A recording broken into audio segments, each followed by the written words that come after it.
ಓಂ ಶ್ರೀ ಗುರುಭ್ಯೋ ನಮಃ ಹರಿ ಓಂ. ಓಂ ಕಾತ್ಯಾಯನಾಯ ವಿದ್ಮಹೇ ಕನ್ಯಾಕುಮಾರಿ ಧೀಮಹಿ ತನ್ನೋ ದುರ್ಗಿ ಪ್ರಚೋದಯಾತ್. ಓಂ ಶ್ರೀ ಶಿವಂ ಗುರುಭ್ಯೋ ನಮಃ.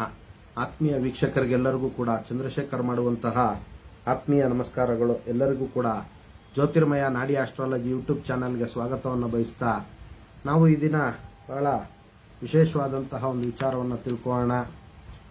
ಕಾಗೆ ಮನೆಯನ್ನ ಪ್ರವೇಶ ಮಾಡಿದ್ರೆ ಏನ್ ಫಲ ಅನ್ನುವಂತಹ ಒಂದು ವಿಚಾರವನ್ನ ಬಹಳಷ್ಟು ಜನ ನಮ್ಮ ಕ್ಲೈಂಟ್ಸ್ ಕೇಳಿರ್ತಾರೆ.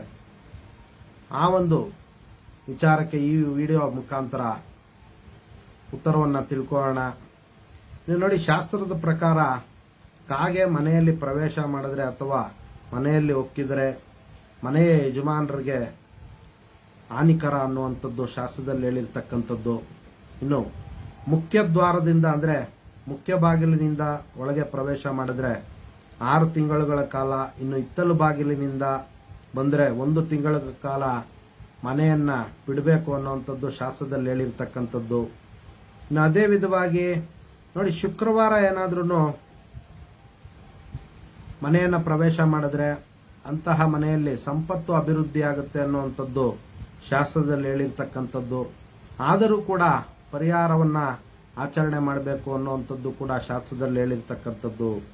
ಇನ್ನು ಪರಿಹಾರ ಅರ್ಥವಾಗಿ ನೋಡಿ, ಶಿವನ ದೇವಾಲಯ ಮತ್ತು ಶನೇಶ್ವರನ ದೇವಾಲಯದಲ್ಲಿ ಭಗವಂತನಿಗೆ ಪಂಚಾಮೃತ ಅಭಿಷೇಕಗಳನ್ನು ಮಾಡಿಸುವಂಥದ್ದು ಮತ್ತು ಬ್ರಾಹ್ಮಣ ಸಂತರ್ಪಣೆ ಮತ್ತು ಭಿಕ್ಷಕರಿಗೆ ಅನ್ನ ಆಹಾರಗಳನ್ನು ನೀಡುವಂಥದ್ದು ಅಥವಾ ಅಗತ್ಯ ಇರುವಂತಹ ವ್ಯಕ್ತಿಗಳಿಗೆ ಕಂಬಳಿಯನ್ನ ದಾನ ಮಾಡುವಂಥದ್ದು. ಇನ್ನು ದೇವಾಲಯಕ್ಕೆ ಶುದ್ಧವಾದಂತಹ ಒಂದು ಎಳ್ಳೆಣ್ಣೆಯನ್ನ ದಾನ ಮಾಡುವಂಥದ್ದು, ಕಪ್ಪು ಎಳ್ಳಿನ ಪದಾರ್ಥಗಳನ್ನ ಮತ್ತು ಕಪ್ಪು ಬಾಣಲೆಯನ್ನ ದೇವಾಲಯಗಳಿಗೆ ವಿಶೇಷವಾಗಿ ಅವರು ದಾನ ಕೊಡೋದ್ರಿಂದ ಈ ಒಂದು ಸಮಸ್ಯೆಯಿಂದ ಅವರು ಹೊರಗಡೆ ಬರ್ಬೋದಾಗಿರುತ್ತೆ. ಇನ್ನು ಅದೇ ವಿಧವಾಗಿ ಪುನಃ ಮನೆಯನ್ನ ಪ್ರವೇಶ ಮಾಡುವಂತಹ ಒಂದು ಸಂದರ್ಭದಲ್ಲಿ ಹೋಮವನ್ನು ಆಚರಣೆ ಮಾಡಿ ಅವರು ಮನೆಯನ್ನ ಪ್ರವೇಶ ಮಾಡಬೇಕಾಗಿರುತ್ತೆ. ವಾಸ್ತು ಹೋಮ, ಅದೇ ವಿಧವಾಗಿ ಗಣಪತಿ ಹೋಮ, ಇನ್ನು ಶಿವನಿಗೆ ಸಂಬಂಧಪಟ್ಟಂತಹ ಮೃತ್ಯುಂಜಯ ಹೋಮ, ಇನ್ನು ನವಗ್ರಹ ಶಾಂತಿಯನ್ನ ಆಚರಣೆ ಮಾಡಿಕೊಂಡು ಪುನಃ ಮನೆಯನ್ನ ಪ್ರವೇಶ ಮಾಡಿದ್ರೆ ಅತ್ಯಂತ ಶುಭಪ್ರದವಾಗುತ್ತೆ ಅನ್ನುವಂಥದ್ದು ಶಾಸ್ತ್ರದಲ್ಲಿ ಹೇಳಿರ್ತಕ್ಕಂಥದ್ದು.